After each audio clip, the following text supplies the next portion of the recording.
Tapi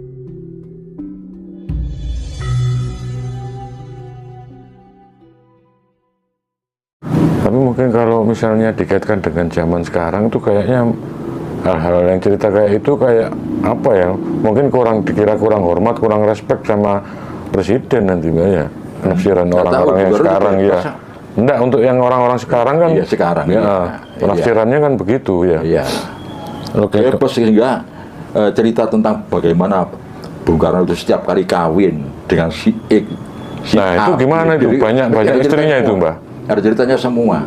Itu cerita mendetail, disampaikan dari dalam media itu, diterangkan. Sampai kami dengan Norma Sanger, kami dengan ini, gimana ceritanya, itu ada semua. Tidak ditutupi. Gitu. Memang kan kalau dilihat dari apa ya, kepemimpinannya kan terbilang memang ya sukses mengantarkan bangsa Indonesia menjadi negara yang istilahnya merdeka. Tapi di satu sisi tadi itu kan sering apa ya, sering nikah lagi sampai banyak istrinya itu Mbak ya. Itu kan sampai ada beberapa kalangan yang menghujat itu Mbak tentang perilaku Pak Karno, masalah yang gemar kawin gitu, gemar nikah itu Mbak. Nah itu tidak ngerti. Apakah Bung Karno itu apa ya? Memang sengaja begitu untuk apa? Untuk selingan, nah, untuk perimbangan dari apa ya? Dari yang selama ini dilakukan, berjuang untuk bangsa dan negara, berjuang untuk dunia. Apa begitu? Atau sengaja? Setiap itu sampai berita bahwa Bung Karno itu ada istri di setiap negara. Sehingga waktu itu banyak orang berpikir, jangan-jangan kelak itu, kan akhirnya dari istri kan punya anak, terus punya cucu, buyut, ya. Kelak, entah tahun 3000, entah tahun 2500 ya, itu semua negara itu turunan Bung Karno, presidennya, nggak mustahil itu. Sampai Kennedy pun itu, Kennedy ya.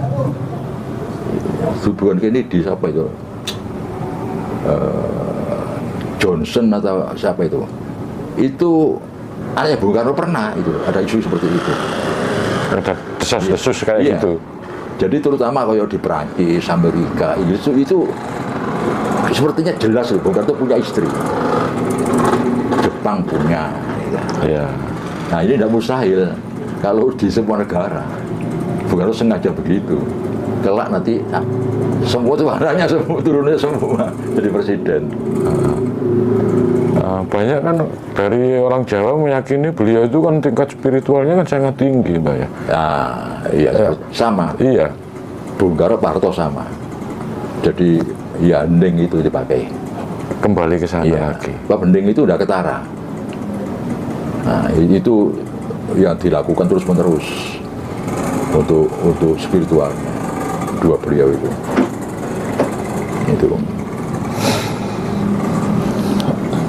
Seperti halnya orang barusan ini kan rame tentang Bung Hatta, itu segan pada Bung Karno walaupun dia dulu menjadi wakil presiden terus bisa berhenti, tapi Bung Hatta itu tidak pernah menghujat Bung Karno.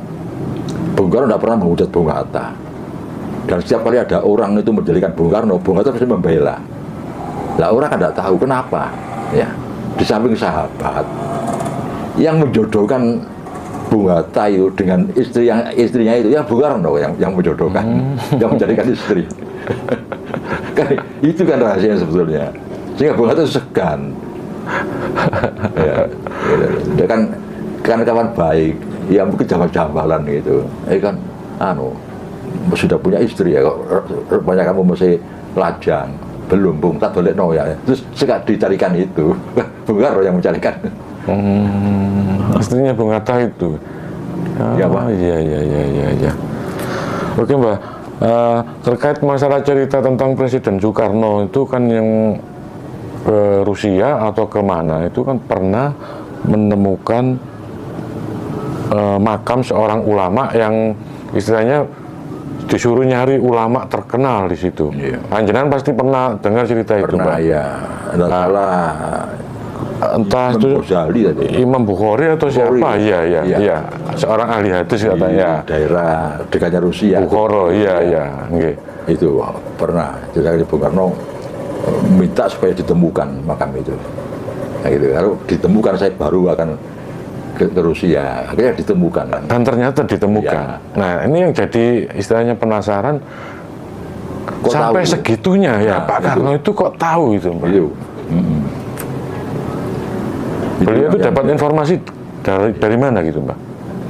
Dulu ya santer itu, termasuk menyarankan kepada Raja Arab Saudi supaya apa itu padang Arafah ya Oke. ditanami tanaman dari Imbo dari Indonesia itu kan Bung Karno yang menyarankan. Tadinya padang Arafah itu kan untuk apa? Padang pasir, wukuf kersang. itu ya. Arafah itu dia, Iya, iya. kan panas sekali. Sekarang kan apa ya, rimbun kan ditanami kan dari sini pohonnya disebut pohon Soekarno. Pohon Soekarno. Nah, pohon itu tumbuh di dekat-dekat tambak itu biasanya. Imbo, Nimbo. wit imbo itu kan yang ditanam sampai sekarang rimbun itu disebut pohon Soekarno karena Bung Karno yang menyarankan. Lu Arab Saudi nurut nurut. Oke. Memang menarik itu kalau menceritakan tentang sejarahnya beliau. Bahkan sampai ada keputusan yang mungkin kalau tidak salah Indonesia kan sempat masuk ke PBB itu, Mbak ya, Iya. dan keluar lagi. Keluar ya. Nah, itu gimana waktu itu ceritanya kok sampai memutuskan untuk keluar waktu itu, Mbak? Iya, karena apa ya, dianggap PBB itu dikendalikan oleh Amerika. Waktu itu Amerika selalu merugikan kita. Akhirnya Bung Karno sudah berkali-kali bicara dan tidak kan dia keluar. Itu satu-satunya orang yang berani. Nah makanya ya ada lagi cerita begini. Saddam itu kan melawan Amerika. Semua banyak orang cerita bahwa di ruang kerja Saddam Hussein itu ada fotonya Bung Karno.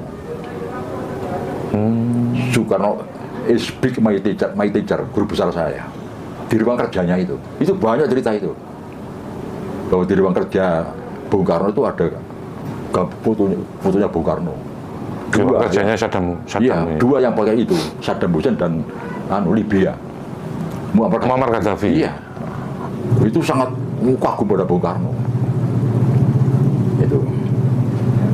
Jadi banyak cerita tentang itu. Jadi memang menurut Presiden Soekarno itu Amerika yang mengendalikan, Mbak ya. Iya. Tapi ada juga yang beranggapan karena kita condong waktu itu dengan Rusia, dengan Uni Soviet. Iya. Sehingga kan waktu itu kan masih terjadi perang dingin antara Amerika dan Uni Soviet waktu itu, Mbak ya. Iya. Ya karena apa? Karena kita kan waktu berjuang ya, bahkan perang selain diplomatis kan perang yang paling mengerikan itu. Kan melawan sekutu. Sekutu kok tiba pimpinannya kan Amerika. Inggris Amerika kan, Belanda itu kan sekutunya. Loh, masa kita setelah mengusir Belanda terus ngerangkul Amerika kan tidak mungkin. Logikanya kan tidak mungkin. Iya. Otomatis negara superpower kedua ya Rusia. Itu masuk akal. Iya. Jelas kita mengusir perang melawan Belanda. Bahkan waktu 10 November apa itu juga Inggris loh. Kita perang melawan sekutu, bukan perang melawan Belanda toh. Revolusi melawan sekutu. Sekutu di bawah pimpinan Inggris dan Amerika.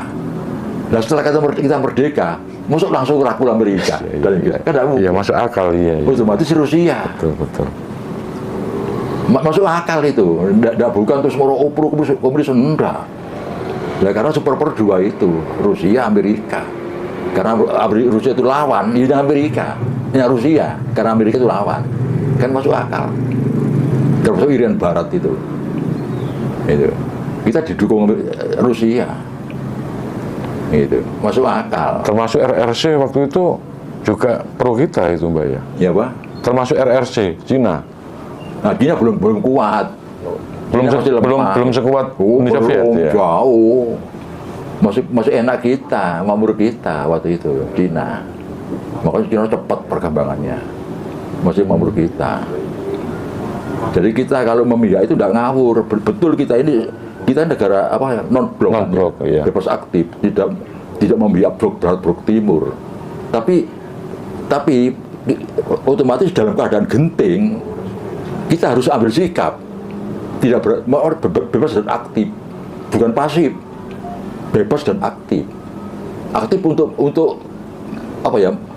Untuk menempatkan posisi Indonesia itu dalam keadaan khusus. Namanya aktif itu aktif kita untuk memposisikan diri, kan begitu ya, aktif itu, tidak pasif. Ya, kembali ke tadi cerita Pak Karno, kedekatannya dengan Uni Soviet kan dari pihak Amerika itu kan mengkhawatirkan kalau mereka itu istilahnya nanti akan betul-betul gabung, istilahnya kerjasama dengan Indonesia.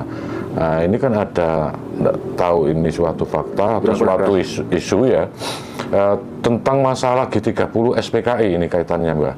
Iya. Ini kan ada yang menceritakan bahwa ini ada peran dari Amerika yang ikut bermain di situ.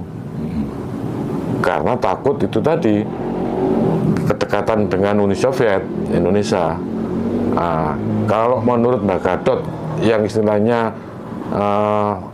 nututi waktu zamannya Pak Karno itu kayak apa Mbak ceritanya, Mbak? Yang real itu, Mbak. Lah iya, kan waktu itu kan sudah jelas bahwa superpower itu dua itu. Ya, waktu itu presiden Rusia Amerika. Nggak salah apa ya? Presidennya siapa, Eisenhower dan Khrushchev. Rusia Khrushchev, Amerika Eisenhower. Ya. Terus lah, sedangkan kita dijajah oleh sekutu. Setelah merdeka, ya Rusia mendekat kan. Kan itu kan sesederhana itu kan pemikiran kita. Ya, logikanya yang terjadi. Tidak mungkin kan kita cuma rangkul Amerika. Otomatis Rusia mendekat, tidak bisa dibendung itu. Tidak bisa. Itu. Makanya hubungan dengan Rusia sampai sekarang pun ada sejarahnya. Ada sejarahnya. Nah, kita kan prinsip kita kan bebas aktif, artinya siapapun yang tidak merugikan kita, ya kita kawan. Kalau merugikan itu mengancam kita, ya kita menjaga jarak. Kan logis kan itu. Okay. Itu.